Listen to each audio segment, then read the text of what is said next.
Hoje, 26 de março, é o Dia Mundial de Conscientização sobre a Epilepsia. A data busca esclarecer e alertar sobre a doença que atinge atualmente cerca de 50 milhões de pessoas em todo o mundo. Aqui no Brasil, são cerca de 2 milhões de pessoas, que corresponde a cerca de 2% da população. A gente vai saber mais sobre a epilepsia, o tratamento, prevenção com o Dr. Fabrício Borba, ele que é neurologista do Hospital São Luís de Campinas, aqui no interior de São Paulo, e já está aqui. Muito boa tarde, seja bem-vindo ao TJ Aparecida. Boa tarde, muito obrigado pelo convite, é um prazer estar aqui com vocês. Doutora, comece explicando para a gente o que é a epilepsia. Bom, a epilepsia, na verdade, é um diagnóstico médico, tá? É uma doença em que a pessoa ela tem uma predisposição a desenvolver crises epiléticas. As crises epiléticas, a que a gente tem mais conhecida aí é a tal da convulsão, que é um termo mais leigo, né, para aquele episódio que a pessoa ela perde a consciência, se debate e tudo mais. Mas existem vários outros tipos de crises epiléticas que um neurologista, um médico, em geral, está familiarizado, né? E aí, a pessoa que tem essa predisposição fixa a desenvolver isso por uma causa neurológica, a gente diz que tem epilepsia. Doutor, boa tarde para o senhor. Então, a gente conhece mais pela convulsão que o senhor citou aí, né? Mas não apenas pela convulsão, há outros sinais que podem identificar a epilepsia, né? Como é que é feito esse diagnóstico? A partir de quê? De quais sinais e sintomas? Bom, episódios de crise convulsiva acaba sendo uma coisa que é muito perceptível pela população, mas a gente tem situações, por exemplo, como crianças que desenvolvem as tais das crises de ausência. A crise de ausência, às vezes, tem muita confusão, né?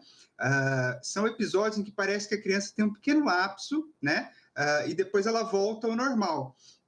Isso pode prejudicar o aprendizado, a concentração e tudo mais, tá? Então, poderia ser, por exemplo, um sinal de epilepsia.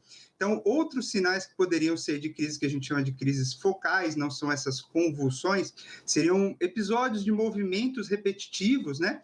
Que a gente pode ter, por exemplo, no rosto ou nos braços, enfim, e eventualmente até evoluindo para uma convulsão depois disso, tá certo?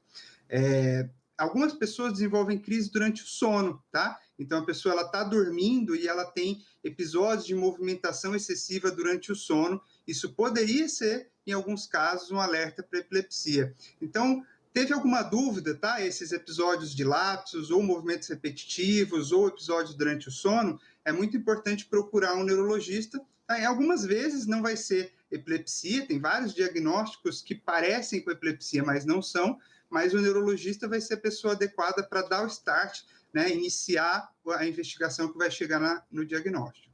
Doutor, tem alguma fase da vida que a epilepsia é mais comum? Geralmente, em crianças, não, só se manifesta a partir da fase adulta. E como que é o tratamento da doença? Na realidade, a epilepsia, ela pode se manifestar em qualquer fase da vida. Então, ela pode se manifestar desde crianças, adultos jovens, até adultos idosos. O que vai mudar vão ser as causas da epilepsia. Enquanto existem muitas causas que a gente chama de...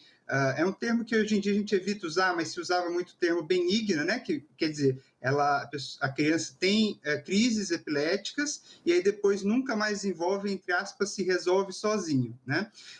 No adulto a gente tem outros tipos, por exemplo, as que nós chamamos de epilepsia do lobo temporal, ou epilepsia mioclônica juvenil, em que é mais comum que tenha as crises convulsivas mais típicas, e aí no idoso vai começar a ser mais associado, por exemplo, a uma consequência de um AVC, de uma doença cerebrovascular.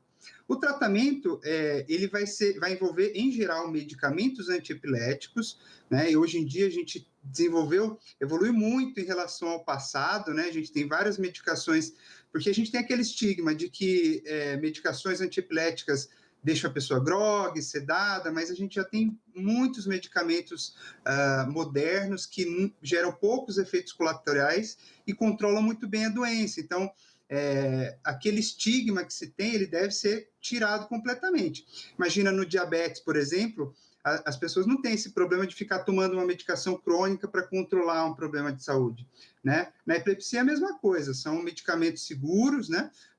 E, é claro, em casos de algumas epilepsias, não são todas, mas que a gente não consegue controlar com 1, 2, 3 linhas de medicamento, a gente pode considerar alguns procedimentos cirúrgicos que estão evoluindo bastante e cada vez mais seguros e eficazes.